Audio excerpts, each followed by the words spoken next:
eu sou a Samagra, seja bem-vindo ao canal. Aqui nós vamos falar sobre Tantra, relacionamento e sexualidade. E hoje eu vou responder uma questão que foi levantada em uma das minhas lives e eu falei que ia fazer um vídeo exclusivo para responder essa questão. Então vou ler a questão. É o seguinte: como lidamos com a insegurança quando sabemos que o desejo sexual nunca se limita aos dois integrantes da relação? Ou seja, você se relaciona com uma pessoa e você sabe que o desejo sexual dela e seu, né, não se baseia apenas um ao outro, que tanto um quanto o outro podem sentir desejo sexual por outras pessoas, tá? E se você de alguma forma está tentando se enganar que não é possível, é porque muito provável você deve reprimir aquilo que você sente, ou você está muito apaixonado, né? Quando a gente está apaixonado, a gente só enxerga a pessoa. E daí depois, quando passa aquele fogo da paixão, independente se a gente vai dar o passo, né, vai realizar o desejo sexual ou não, a gente se sente sim atraído por outras pessoas, né? Sente ver uma pessoa bonita. Enfim, é normal a gente sentir a atração. Talvez as mulheres, pelo fato de terem sido reprimidas historicamente, tenham isso mais reprimido e daí vai, tipo, anulando isso. E os homens é o contrário nesse sentido, né? Eles já foram estimulados a viver a sexualidade de uma forma mais livre e nós mulheres temos vários bloqueios que muitas vezes impedem de viver a nossa sexualidade, não só com outros, mas inclusive com o nosso parceiro, né? A gente sabe disso. Já foi pesquisado que a região do nosso cérebro que sente paixão, a região que sente amor, a região que sente desejo são regiões totalmente diferentes e que funcionam totalmente diferente. E é possível sim a gente sentir desejo sexual por mais de uma pessoa, tá? Isso é possível, sim. E muitas vezes, né, dentro da relação sexual, a gente está com uma pessoa e tem uma expectativa que essa pessoa sinta desejo sexual apenas por mim e eu não quero que ele sinta desejo sexual por outra pessoa. Então, a primeira coisa é que não dá para controlar o que as pessoas sentem. Não dá para controlar o que... Se você não consegue controlar nem o que você sente, né? Se você só conseguisse controlar, você não iria sentir ciúmes, você não iria sentir insegura. Então, se você não consegue nem controlar o que você sente, imagina querer controlar o que a outra pessoa sente. O que a gente sente é o que a gente sente e não tem muito a forma de controlar. Muitas vezes existe uma mudança na forma que a gente sente quando os nossos pensamentos em relação àquilo vão mudando, né? E daí esses pensamentos podem mudar por fatores externos ou podem mudar por fatores da nossa força de vontade, que é o que eu falo, por exemplo, quando a gente se sente insegura, que é mais ou menos um pouquinho do que tá na pergunta, mas eu não vou aprofundar muito sobre isso, vou aprofundar a partir de um outro olhar. Mas quando a gente pensa assim, como lidar com a insegurança? Como que você lida com a insegurança? Tendo pensamentos que fortaleçam a sua segurança, não tendo pensamentos que aumentem a sua insegurança. Quais são os pensamentos que vão aumentar a sua insegurança, por exemplo, nessa situação? Então, a minha insegurança é imaginar que a pessoa que eu me relaciono sente desejo sexual por outra. Que pensamento que pode aumentar a minha insegurança, né? Tipo, pensamento de... Ai, será que ele está falando com outra? Será que ele está com outra? E às vezes até ações, né? Deixa eu ligar, deixa eu ver o celular. E a gente fica naqueles pensamentos que aumentam mais a nossa insegurança. E como que é o contrário? Como seriam os pensamentos que aumentam a minha segurança? É saber a mulher maravilhosa que eu sou, é saber que se ele for se relacionar com outra e quiser ficar com a outra e não comigo, ele que vai estar perdendo a mulher maravilhosa que eu sou e que vai chegar alguém que reconheça isso. Então eu pego e tenho pensamentos, né, de segurança ao invés de pensamentos de insegurança. E isso vai refletir nas minhas ações. Se eu sou uma pessoa segura, eu vou agir como uma pessoa segura. Se eu sou uma pessoa insegura, eu vou agir como uma pessoa insegura. Mas uma coisa que eu gosto sempre de falar, apesar de eu ter falado dessa forma, é que a gente não pode ter uma visão maniqueísta das coisas. Ou seja, o que é o maniqueísmo? É quando você vê ali, tem um personagem que é o vilão, ele é só ruim, e a mocinha, ela é só boa, né? Então significa que a pessoa que é boa não pode nunca ser ruim, ou a pessoa que é ruim não pode nunca ser boa. Ou então que a pessoa que é segura não pode nunca ser insegura, ou que a pessoa insegura não pode nunca ser segura. Ou seja, existe uma dualidade dentro da gente, existe luz e sombra, existem sempre esses dois lados dentro da gente. E daí a gente tem que ver como que a gente faz para alimentar mais esse lado da segurança e menos o da insegurança. Significa que uma pessoa que tem um nível alto de segurança nunca vai ficar insegura? Não, não significa. Eu tenho um nível alto de segurança, mas às vezes eu me sinto insegura. E eu tento lidar com isso, mas às vezes o tempo do momento de me sentir insegura até o momento que eu volto a me reequilibrar e reconquisto a minha segurança pode ser um tempo assim, como pode ser um tempo que eu precisei ficar um dia triste, me sentindo insegura, para ficar refletindo, para olhar para isso e para crescer com isso, entende? Então a gente tem que entender que não é 8 ou 80, que a gente tem os dois lados dentro da gente, mas que a segurança, você trabalhar a sua segurança, você precisa olhar para isso e não alimentar a sua insegurança. Sempre que você percebe que você está com pensamentos que alimentam a sua insegurança, você tem que cortar. Tem o professor Hélio Couto, ele tem uma técnica boa. Você pensou uma coisa que você não devia pensar, você fala, tá cancelado, tá cancelado, tá cancelado. Porque toda vez que você vem esse pensamento, você cancela e daí você não alimenta, você não vai ficar, entra nele e fica, ai, tá tão gostoso pensar isso, né? Você fica na sofrência e fica gostosinho. Não, pensou, corta. Não é isso, deixa eu pensar assim e começa a fortalecer o tipo de pensamento que você quer alimentar, tá? Mas tem um outro vídeo que eu falo mais sobre isso, que é que eu pego esse tema da insegurança, mas eu queria falar também sobre essa questão.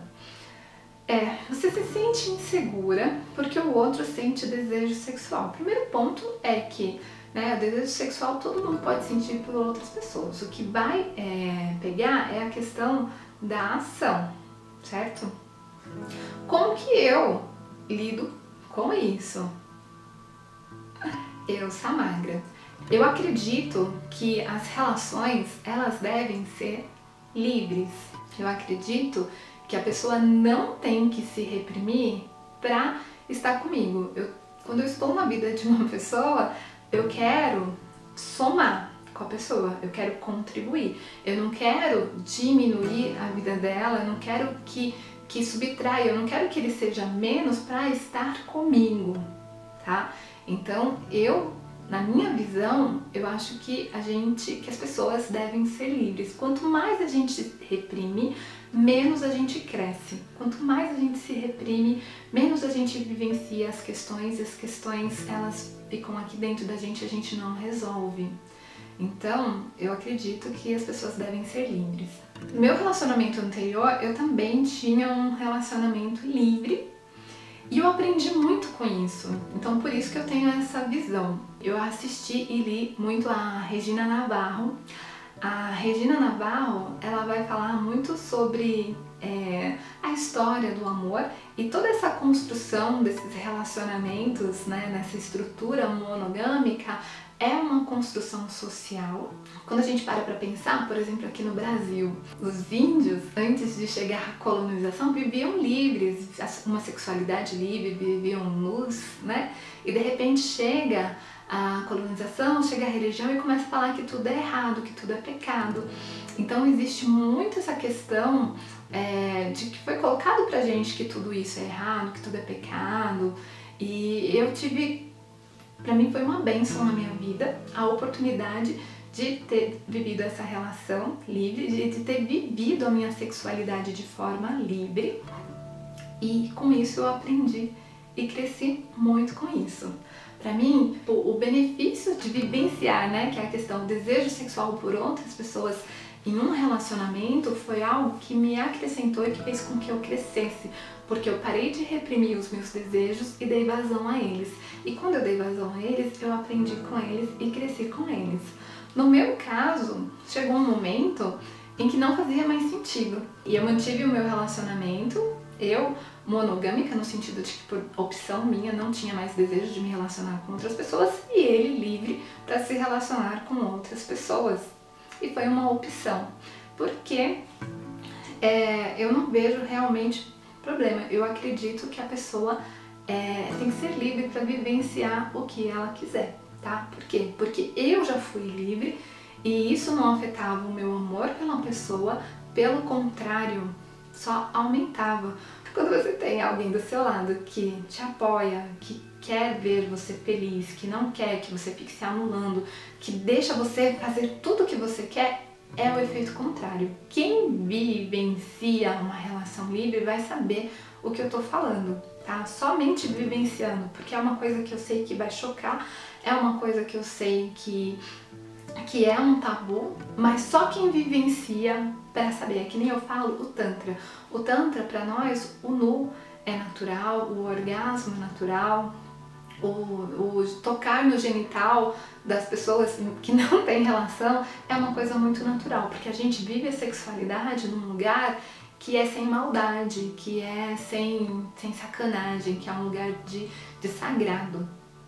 Então, só quem vivencia o Tantra para entender quando a gente fala tudo que é o Tantra, ou para entender que uma massagem tântrica não é uma masturbação, é muito além, é um processo de conexão com o ser divino que você é. Então, só quem vivencia o Tantra vai entender isso, e só quem vivencia realmente uma relação livre vai entender o que é isso que eu tô falando, de você sentir mais amor pela pessoa, porque a pessoa não coloca cercas em você, mas ela deixa você livre para decidir, tá? Agora, sim, uma coisa que cada relacionamento precisa ter os seus combinados, né? Porque assim como tem pessoas que acreditam que é melhor uma relação livre, tem pessoas que acreditam que é melhor uma relação monogâmica, tá? O que eu acredito é que o melhor é que cada um seja livre para fazer aquilo que quer. Eu não tenho, eu sou monogâmica no sentido de que eu, com meu parceiro, eu não quero me relacionar, eu não tenho desejo de me relacionar sexualmente com outras pessoas.